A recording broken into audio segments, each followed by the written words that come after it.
नमस्कार, स्वागत है आपका। वक्त हो चुका है कालका से इस्तेमालका का और मैं हूं आपके साथ शाहनवाज मिर्जा। एक बड़ी खबर आ रही है जहां पर सीएम मनोहर लाल ने बापू को नमन किया और स्वाधीनता आंदोलन के महानायक को नमन किया। बापू के आदर्श विचार हमारे लिए मार्गदर्शन रहेंगे और हमेशा हम उनके आदर्श और विचारों पर चलते रहेंगे।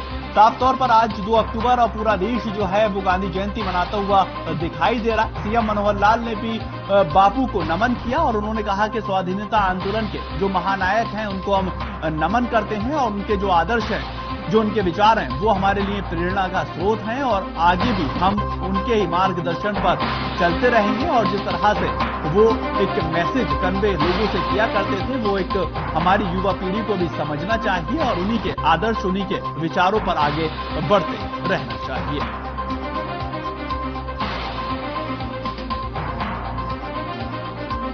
ये बड़ी खबर, बड़ी जानकारी आपको दे रहे हैं। स्वाधीनता आंदोलन के महानायक को नमन किया और बापू के आदर्श विचार हमारे लिए मार्गदर्शन का काम करेंगे। ये ट्वीट देखिए, सीएम मनोहर लाल ने ट्वीट करा और साफ तौर पर आज पूरा देश जो है वो 2 अक्टूबर के अवसर पर महानायक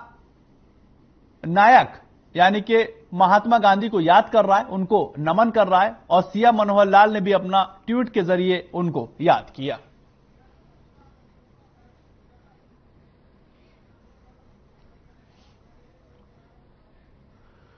तो वहीं पर हरियाणा में पंचायत चुनाव की सोमवार को घोषणा होने जा रही है और राज्य चुनाव आयोग के चुनाव आयुक्त धनपत सिंह ने चंडीगढ़ में इसकी घोषणा भी करेंगे। इस बार सूबे में 71,763 पदों पर यह चुनाव होने जा रहा है और राज्य में पहली बार चुनाव आयोग 4 चरणों में पंचायत चुनाव कराने का फैसला ले रहा है। राज्य निर्वाचन आयोग की हिदायतों के अनुसार मतदान पार्टी में 4 अधिकारी शामिल होंगे, जिसमें से 1 पीठासीन अधिकारी और 3 मतदान अधिकारी होने वाले, ताकि शांतिपूर्वक ढंग से चुनाव करवाए जा सके और इसके लिए संबंधित अधिकारियों की ड्यूटी भी लगाई जाएगी, जिन्हें निष्पक्षता के साथ मतदान करवाना होगा। और दिवाली के बाद होने वाले पंचायत चुनाव को सीएम मनोहर लाल की किसी परीक्षा से कम नहीं होने वाले।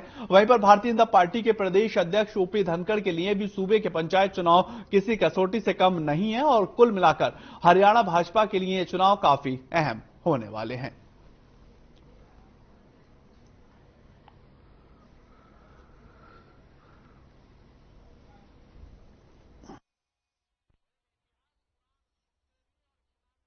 इस समय हमारी कुछ बैठकें होने वाली हैं, पंचायती चुनाव भी होने वाले हैं और सरकार के भी 8 साल अक्टूबर के महीने में पूरे हो रहे हैं। ऐसे कई सारे विषयों पर हमारी ऐसे गपशप हुई है। इसकी निर्णायक बैठकें आने वाले हफ्ते में होंगी, तब आपको जानकारी देंगे। 6 तारीख को सर पंचायत चुनाव के मद्देनजर कोई बैठक बुलाई है, कौन कौन रहेंगे और कहां पर ये बैठक होगी सर? बैठक की जब पूरी रूपरेखा बन जाएगी तब जानकारी दूंगा। पंचायत चुनाव तय कर लिया सर कि सरपंच, पंच और ब्लॉक समिति का जो चुनाव है वो आप सिंबल पर नहीं लड़ने जा रहे? ये पहले से ही तय है। हम सरपंच, पंच और ब्लॉक समिति का चुनाव चिन्ह पर नहीं लड़ेंगे। केवल एक विषय के बारे में हमको निर्णय करना है, जिला परिषद सिंबल पर लड़े या नहीं लड़े। इसमें पार्टी में दोनों प्रकार के मत हैं। कुछ साथियों का मत है सिंबल पर जाना चाहिए, कुछ का मत है सिंबल पर नहीं जाना चाहिए। तो हमारी जो इलेक्शन कमेटी की मीटिंग होगी उसमें अंतिम निर्णय होगा। ये जब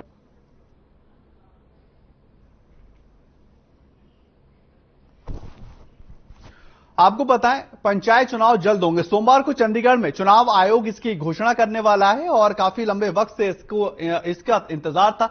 4 चरणों में 71,763 पदों के लिए वोटिंग होनी है। ये काफी अहम हो जाता है। 23 फरवरी 2021 को कार्यकाल जो पंचायती चुनाव के जो सरपंच, पंच होते हैं उनका खत्म हो चुका है, यानी कि 1 से 1.5 साल हो चुकी है और पंचायतों की शक्तियां जो हैं बीडीपीओ के पास पहुंच चुकी हैं, क्योंकि कार्यकाल जैसे ही खत्म हुआ उसके बाद शक्तियां जो हैं वो बीडीपीओ के पास हैं और इसी को लेकर चुनाव जल्द से जल्द हो, इसकी मांग की जा रही है। चुनाव जल्द होना चाहिए, इसको लेकर पक्ष और विपक्ष दोनों जो हैं वो आमने सामने आते रहते हैं और आपको ये बड़ी बात बता रहे हैं, बड़ी जानकारी दे रहे हैं। कल जो है चुनाव का ऐलान हो सकता है।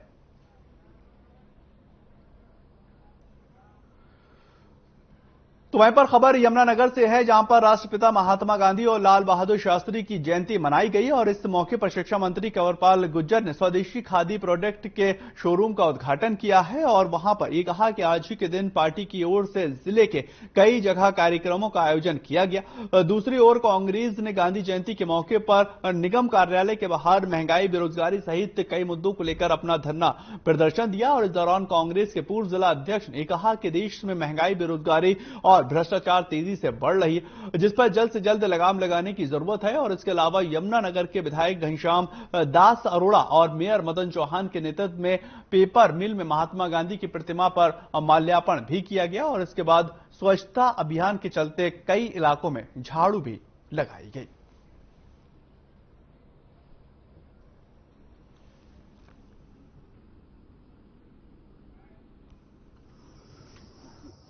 जी को बहुत बहुत शुभकामनाएं। ये बहुत सफल होना चाहिए और आदरणीय प्रधानमंत्री जी का भी ये विजन है कि हमें ज्यादा से ज्यादा खादी डालना चाहिए और वैसे भी खादी बस एक बार शुरू करने की जरूरत है, उसके बाद दोबारा कहना नहीं पड़ेगा किसी को डालना चाहिए नहीं डालना चाहिए। ये इतना सुविधाजनक है, मैं बहुत लंबे टाइम से डालता हूँ और अगर मुझे दूसरा कपड़ा डालना पड़ता है तो मुझे परेशानी होती है। तो ये तो एक टेस्ट है, जब आपको लग जाएगा ना टेस्ट खादी पाने का तो उसके बाद फिर आप दूसरा कपड़ा नहीं डालेंगे। के द्वारा यमुनानगर में 2 कार्यक्रम किए गए। कांग्रेस के तो कई कई कार्यक्रम होते हैं, बड़ी पार्टी है और ये हमारे नेता का शौर्य है। हिंदुस्तान की सारी दुनिया में महात्मा गांधी जी का जन्मदिन मनाया जा रहा है। हमारे लिए बड़ी खुशी की बात है, बड़े गर्व की बात है कि 2 प्रोग्राम हुए। मैं तो कहता हूँ हर घर में गांधी जी के फोटो लगा के श्रद्धांजलि दी जानी चाहिए। आज दूसरी पार्टी के लोग भी बापू गांधी को याद करते हुए श्रद्धा सुमन अर्पित कर रहे हैं और भी लोग याद करें। ये हमारे लिए गर्व और गौरव की बात है। आप भी यहाँ आए, आपका भी धन्यवाद। राष्ट्रपिता महात्मा गांधी सत्य और अहिंसा के पुजारी थे और उन्होंने बिना खड़ा बिना धंधा आजादी की लड़ाई लड़ी और देश को आजाद करवाया। जो कल्पना भारत देश की राष्ट्रपिता महात्मा गांधी ने की थी, हिंदू मुसलमान सिख ईसाई आपस में सब भाई भाई, आज देश उस रास्ते से भटक रहा है। राष्ट्रपिता महात्मा गांधी जी की जयंती है और प्रधानमंत्री श्रीमान नरेंद्र भाई मोदी ने गांधी जयंती पर स्वच्छता अभियान की शुरुआत की थी। तो आज स्वच्छता अभियान के तहत अपने भारतीय जनता पार्टी के अनेक कार्यकर्ता सेवा पखवाड़े का अंतिम दिन है, यहाँ पर आए हैं और सफाई अभियान में कर्मचारियों के साथ मिलकर सहयोग करेंगे ताकि एक समाज को संदेश जाए कि स्वच्छता का क्या महत्व है।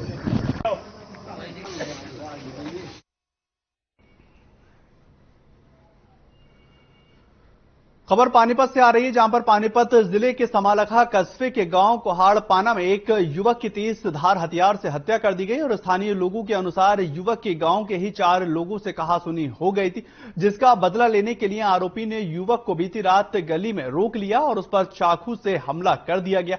वारदात के बाद आरोपी अन्य लोगों को जान से मारने की धमकी देते हुए भी फरार हो गए हैं और परिजनों की शिकायत पर 4 युवक सहित अन्य लोगों के खिलाफ आईपीसी की धारा 148 से 149 से 302 व 506 के तहत केस दर्ज कर लिया गया और आरोपियों की तलाश में छापेमारी की जा रही, लेकिन अभी तक किसी भी आरोपी का कोई भी सुराग पुलिस नहीं लगा पाई है।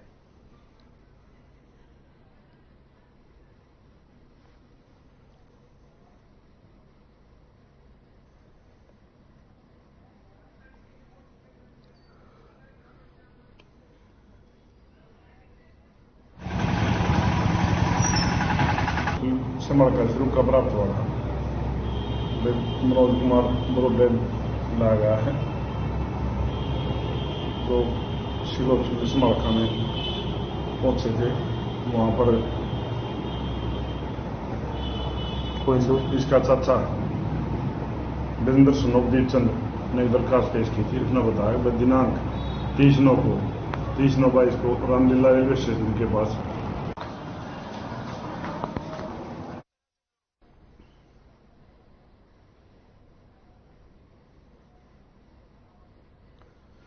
खबर सोनीपत से है, जहां पर सोनीपत के गोहाना में बीएएमएस की एक छात्रा से अश्लील वीडियो कॉल करने का मामला गरमाता जा रहा है और महिला विश्वविद्यालय के आयुर्वेदिक कॉलेज के 11 दिन पुराने इस पूरे मामले को लेकर हालांकि विश्वविद्यालय ने आरोपी शिक्षक को तत्काल सस्पेंड तो कर दिया है और आवास से खाली करवाने का आदेश देते हुए परिसर में प्रवेश पर भी पाबंदी लगा दी गई।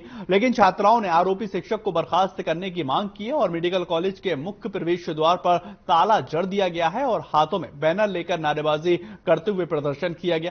इस मौके पर कॉलेज प्रशासन ने एक कमेटी का गठन कर दिया है।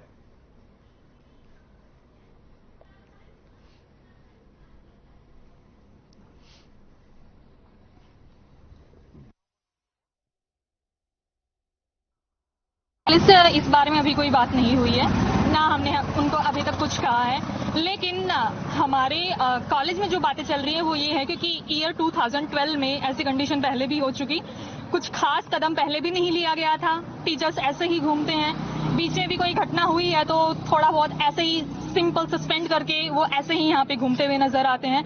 एट द सेम टाइम जब ये चीज हुई है तब भी हमें यही कहा जा रहा है कि पहले भी ये चीजें हो रही हैं, थोड़े दिन के बाद मामला शांत हो जाएगा। कोई कंप्लेंट नहीं दी है, उन्होंने अपने प्रिंसिपल सर को कंप्लेंट दी थी, उन्होंने वीसी के पास कंप्लेंट भेज दी थी और श्वेता मैडम इनकी इंचार्ज थी और उन्होंने सस्पेंड के ऑर्डर उसी दिन इनके करवा दिए थे। अब वीसी मैडम जो पॉसिबल होगा वही कार्रवाई, जैसे हमारे को कंप्लेंट प्राप्त होगी कानूनी कार्रवाई की जाएगी।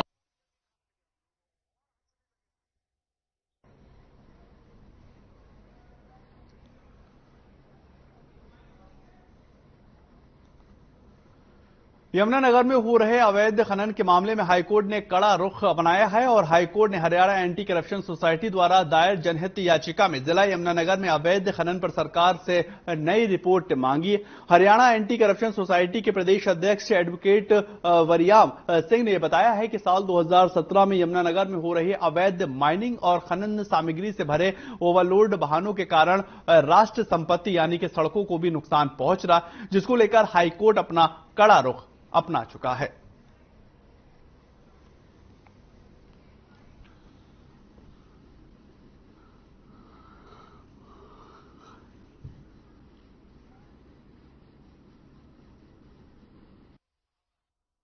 देखिएगा, यमुनानगर के अंदर अवैध खनन को लेकर के हमने माननीय उच्च न्यायालय में 2017 में जनहित याचिका दायर की थी। जनहित याचिका में हाल ही में जो जमुना नदी के अंदर की अवैध खनन है उसकी स्थिति की जो मौजूदा रिपोर्ट है वो माननीय उच्च न्यायालय ने सरकार के को आदेश दिए कि तलब किया है कि रिपोर्ट के बारे में अवगत कराया जाए। देखिएगा, कहीं ना कहीं प्रशासनिक जो अमला है जो मिलीभगत होकर के निजी स्वार्थ के लिए हरियाणा के जिला यमुनानगर में अवैध खनन, ओवरलोड और राष्ट्र संपत्ति सड़कों को नुकसान पहुंचा रहा है।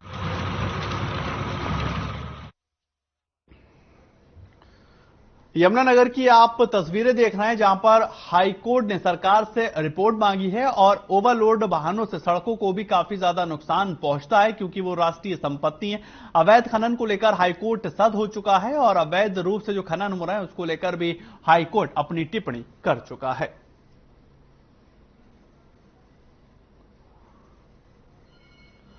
सुप्रीम कोर्ट से निर्देश के बाद अब हरियाणा के गुरुद्वारे जो अभी तक एसजीपीसी के अंतर्गत थे वो अब हरियाणा एसजीपीसी के अपने तहत लेना शुरू कर दिया है और यमुनानगर के जगाधरी में 10वीं पातशाही गुरुद्वारा हनुमान गेट का कार्यभार और रखरखाव अब हरियाणा एसजीपीसी द्वारा किया जाएगा। इसी को लेकर आयोजित कार्यक्रम में सिख श्रद्धालुओं ने भाग लिया और अब सुप्रीम कोर्ट ने फैसला ये दे दिया है और उसके बाद यमुनानगर के जगाधरी हनुमान गेट में स्थित 10वीं पातशाही गुरुद्वारा का कारोबार हरियाणा एसजीपीसी के हवाले किया जा रहा है। हरियाणा एसजीपीसी के महासचिव सरदार जोगा सिंह ने बताया कि हरियाणा के सिखों को इसको लेकर एक लंबी लड़ाई लड़ते आए हैं और अब विजय हरियाणा के सिखों के हाथ लगी है। उन्होंने यह भी कहा है कि हरियाणा एसजीपीसी पूरे तन मन धन के साथ अपनी ड्यूटी और अपने कार्य का निर्वहन करेगा।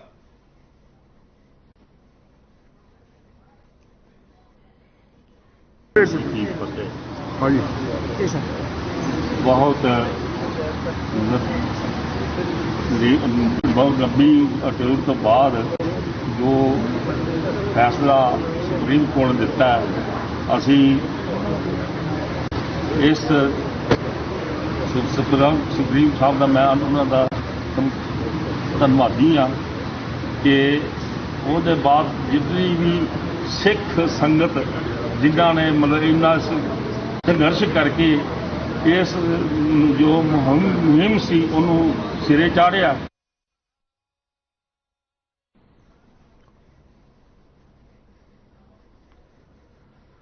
तो वहीं पर राष्ट्रपिता महात्मा गांधी जयंती के अवसर पर राज्य कार्यालय खादी और ग्राम उद्योग अंबाला छावनी के प्रांगण में गांधी जी का जन्मदिन बड़े ही धूमधाम के साथ मनाया गया, जिसमें हस्त चरखा द्वारा सूत कातना, गांधी जी का खादी तथा कुटीर उद्योग, आर्थिक सामाजिक उन्नति पर गांधी जी की विचारधारा की गाथा आदि का कार्यक्रम आयोजित किया गया है। और इस मौके पर हरियाणा के खादी के डायरेक्टर जनरल डीजी आई जवाहर ने गांधी जी को पुष्प अंजल कर अर्पित किए और उन्होंने कहा कि ये काफी ज्यादा योगदान है कि युवा पीढ़ी इससे सीखती हुई नजर आए और उनके मार्गदर्शन पर चलती नजर आए।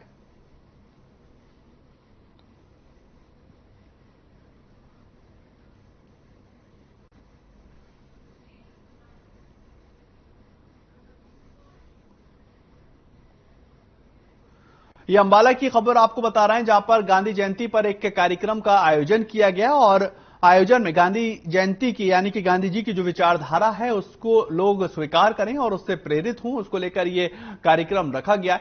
आपको बताएं, प्रदेश खादी के डायरेक्टर वहां मौजूद रहे और तस्वीरों में आप देख सकते हैं। साथ ही साथ पूर्व प्रधानमंत्री लाल बहादुर शास्त्री जी का भी आज जन्मदिन है और दोनों का ही जन्मदिन बड़े ही धूमधाम के साथ पूरा देश मना रहा है।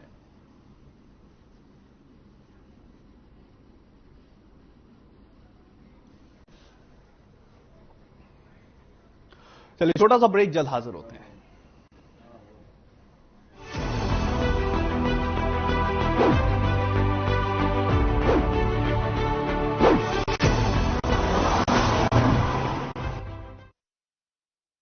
अपनाएं आयुर्वेदिक रूप मंत्रा। इसमें है क्यूकम्बर के प्योर एक्सट्रैक्ट्स जो नेचुरली चेहरे को मॉइस्चराइज रखे ताकि पिंपल्स और डेड स्किन जैसी प्रॉब्लम से मिले रिलीफ। रूप मंत्रा आयुर्वेदिक फेस वॉश, ये कोई कॉस्मेटिक नहीं, आयुर्वेदिक औषधि है।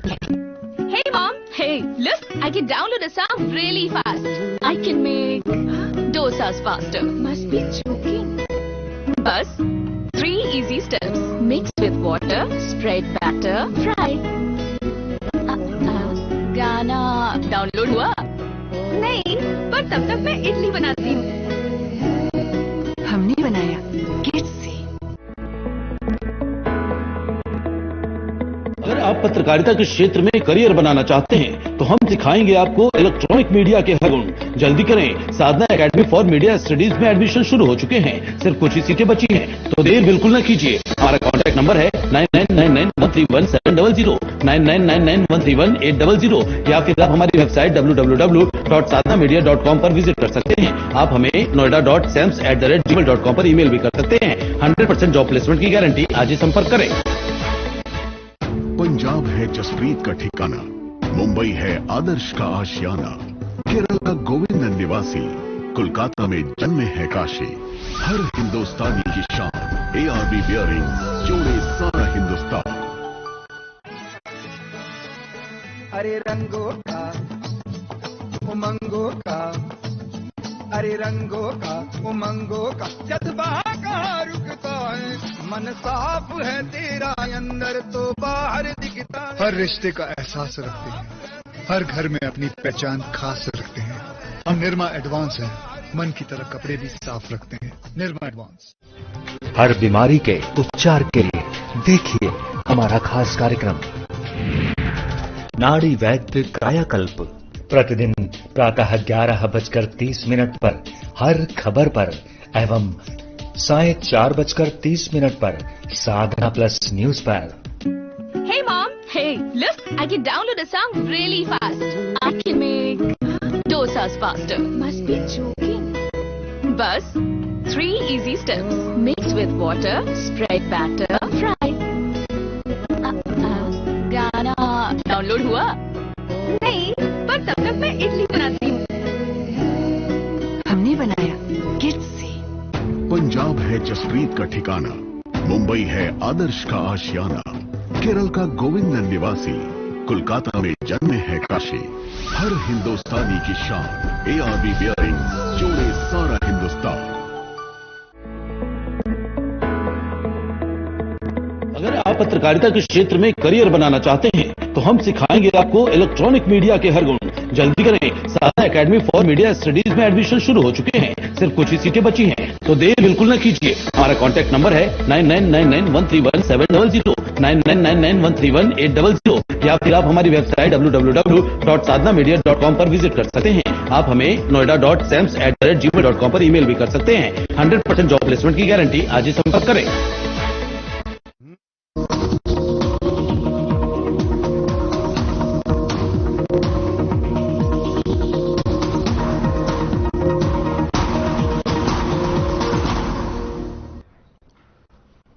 ब्रेक के बाद आपका स्वागत है। आगे बढ़ेंगे, बात रोहतक की करेंगे। रोहतक के गांव सिंहपुरहा कला में दलित बस्ती के घरों को प्रशासन की ओर से गिराने से बचाने के लिए उप मुख्यमंत्री दुष्यंत चौटाला को महम के विधायक बलराज कुंडू ने ज्ञापन सौंपा है। और इस दौरान विधायक कुंडू ने बताया है कि अतिक्रमण हटाने के नाम पर लोगों के घरों को उजाड़ा जाएगा।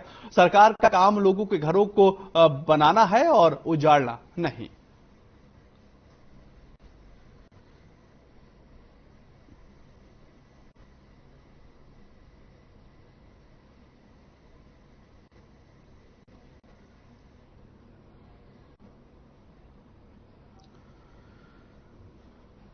तो वहीं पर जननायक जनता पार्टी अब अपनी पार्टी का विस्तार अलग अलग के प्रदेशों में करने जा रही है और इसी के लिए कार्यकर्ताओं को दिशा निर्देश भी दिए गए। और डॉक्टर अजय चौटाला ने यह बताया है कि जेजेपी आने वाले पंचायत चुनाव में भारतीय जनता पार्टी के साथ गठबंधन कर ही चुनाव लड़ने वाली है। और इसके अलावा जेजेपी ने अलग अलग के प्रदेशों जैसे कि गुजरात, पंजाब, राजस्थान में भी अपने संगठन का विस्तार करने जा रही है।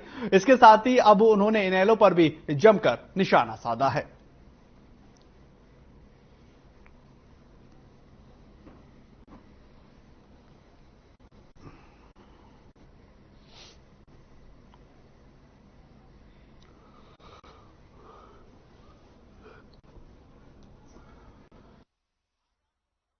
तो 250 नहीं, एक महेश चौहान हमारा साथी था, इसको हमने कुछ दिन पहले ही हटा दिया था।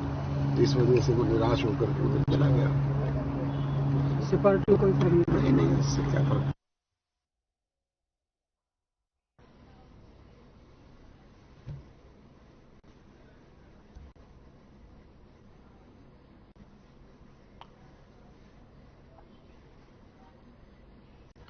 आज देश के दो महान शख्सियत लाल बहादुर शास्त्री और राष्ट्रपिता महात्मा गांधी की जयंती बड़े ही हर्षोल्लास के साथ मनाई जा रही है। और वहीं पर रेवाड़ी के काठ मंडी में गांधी जयंती के उपलक्ष्य पर रक्तदान शिविर का भी आयोजन किया गया, जिसमें कई युवाओं ने रक्तदान किया। इस अवसर पर डीसी अशोक कुमार गर्ग ने रक्तदान शिविर का रिबन काटकर शुभारंभ किया है। और साथ ही डीसी अशोक कुमार गर्ग ने यह भी बताया कि राष्ट्रपिता महात्मा गांधी के आदर्शों पर चलकर ही महान बना जा सकता है। देश और दुनिया के महापुरुषों ने भी गांधी जी के आदर्शों को लोहा माना है और उनके पथ पर आगे बढ़ रहे हैं।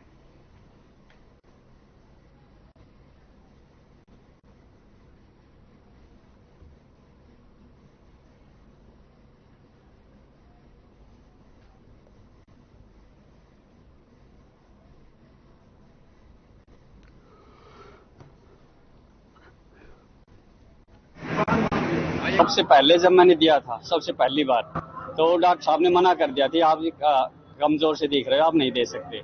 मैं फिर 10-15 दिन बाद फिर आया, फिर मैं छिप करके देने लग गया। वहां नहीं जाता, दूसरे हॉस्पिटल में जाता, गुड़गांव, पानीपत, सोनीपत, अम्बाड़ा, पता नहीं हर डिस्ट्रिक्ट में दिया हुआ है मैं, और इसे कोई कमजोरी नहीं आती। अभी ये बता रहे थे कि इनकी माताजी खून की कमी के कारण चल बसी, तो उस दिन से इन्होंने प्रण ले लिया कि मैं अपनी पूरी जिंदगी जितने लोगों की जान बचाऊंगा। और ये 102वीं बार आज इन्होंने रक्तदान किया है और इनको अपने जीवन की सार्थकता नजर आ रही है कि हाँ, मेरा जीवन सफल है कि मैं खून दान करके लोगों की जान बचा रहा हूँ।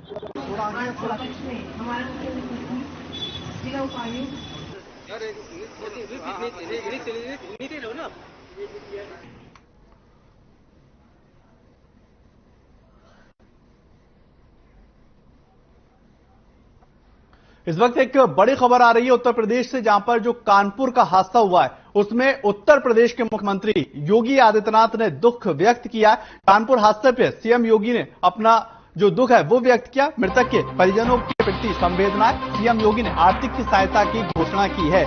2 लाख रुपए की आर्थिक सहायता मृतक के परिजनों को, घायलों को 50,000 रुपए की आर्थिक सहायता दी जाएगी। बड़ी खबर, बड़ी जानकारी, बड़ी अपडेट आप तक पहुंचा रहे हैं। कानपुर हादसे पर सीएम योगी आदित्यनाथ ने दुख व्यक्त करते हुए और मृतक के जो परिवार है उनको आर्थिक सहायता की घोषणा की है, यानी कि 2 लाख रुपए मृतकों के परिजनों को दिए जाएंगे और घायलों को 50,000 रुपए की राशि जो है वो राज्य सरकार की तरफ से दी जाएगी।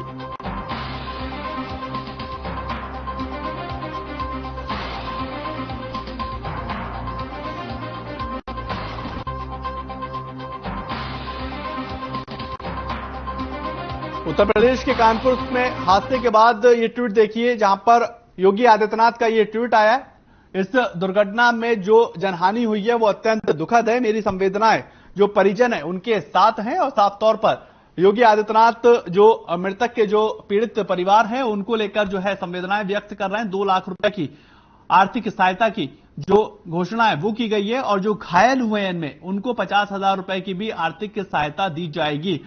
उन्होंने कहा कि इस दुर्घटना में जो जनहानि हुई है उसे अत्यंत दुख हो रहा है और मेरी संवेदनाएं जो हैं वो परिजनों के साथ हैं।